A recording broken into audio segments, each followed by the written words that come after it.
আসসালামু আলাইকুম শিক্ষার্থীবৃন্দ, তোমাদের এখন ষান্মাসিক সামষ্টিক মূল্যায়ন চলছে। তো নবম শ্রেণীর কান্ডারি হুঁশিয়ার কবিতাটি আলোচনা করব। কবিতাটি লিখেছেন কাজী নজরুল ইসলাম।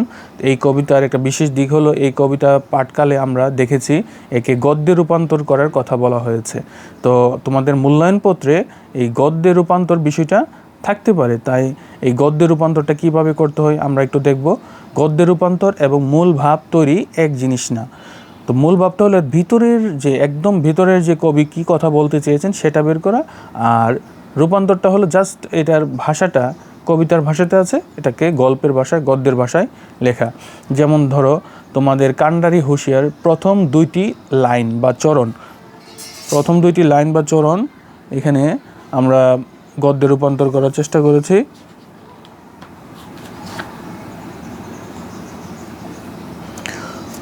পার হওয়া দুঃসাধ্য এমন পর্বত, বিস্তীর্ণ মরুভূমি আর বিশাল সাগর পাড়ি দিতে হবে গভীর রাত্রে, যাত্রীরা হুঁশিয়ার।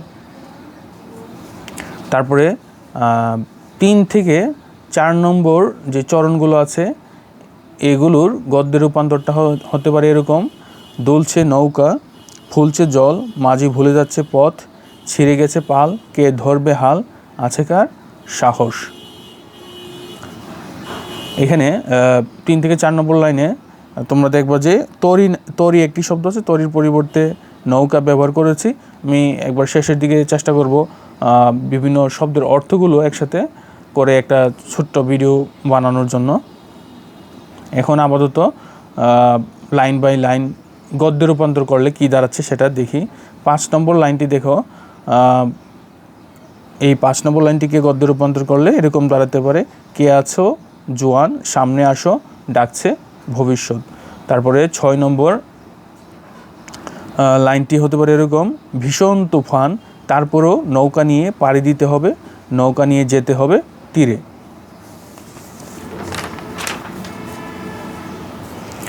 আর 7 নম্বর লাইনটির গদ্য রূপান্তরটা হতে পারে: অন্ধকার রাত, মাতৃভূমির মুক্তিকামীরা সাবধান। তারপরে হলো 8 নম্বর চরণের গদ্য রূপান্তর: যুগ যুগ ধরে জমা হওয়া ব্যথা ঘোষণা করেছে অভিযান। তারপর 9 থেকে 10 নম্বর লাইনের গদ্য রূপান্তর: যাদের বঞ্চিত বুকে জমা হওয়া অভিমান ঘন ফেনার মতো হয়ে উঠেছে, তাদেরকেও মুক্তির পথে সাথে নিতে হবে, দিতে হবে অধিকার। তারপর 11 থেকে 12 নম্বর লাইনের গদ্য রূপান্তর: অসহায় জাতি মরে যাচ্ছে ডুবে, জানে না সাঁতার কান্ডারি, আজ দেখব তোমার দেশমাকে মুক্ত করার ইচ্ছা। 13 নম্বর লাইন: হিন্দু না ওরা মুসলিম, এই কথা জিজ্ঞেস করে কে।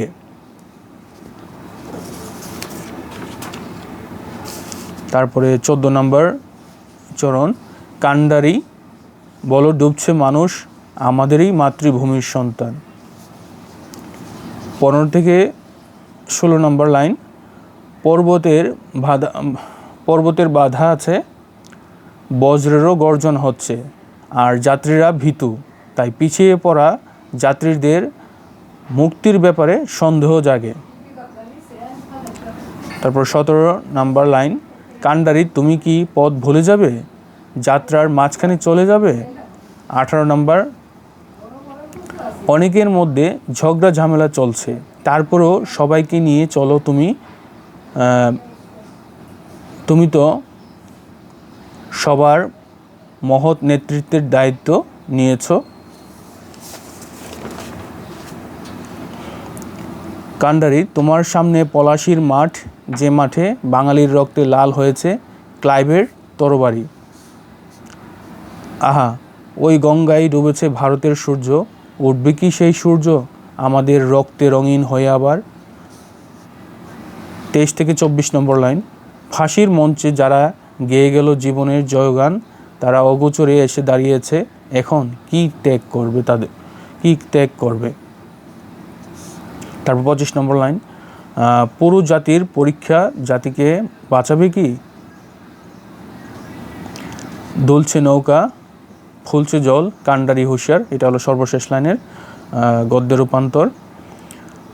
তো আশা করি এই গদ্য রূপান্তরটি তোমার কান্ডারি হুঁশিয়ার এই কবিতাটির গদ্য রূপান্তরে সাহায্য করবে। তো আমি আরেকটা ছোট্ট ভিডিওতে শব্দার্থগুলোর কিছু গুরুত্বপূর্ণ শব্দের অর্থ লিখে দেব। সবাইকে এই পর্যন্ত ভিডিওটি দেখার জন্য ধন্যবাদ।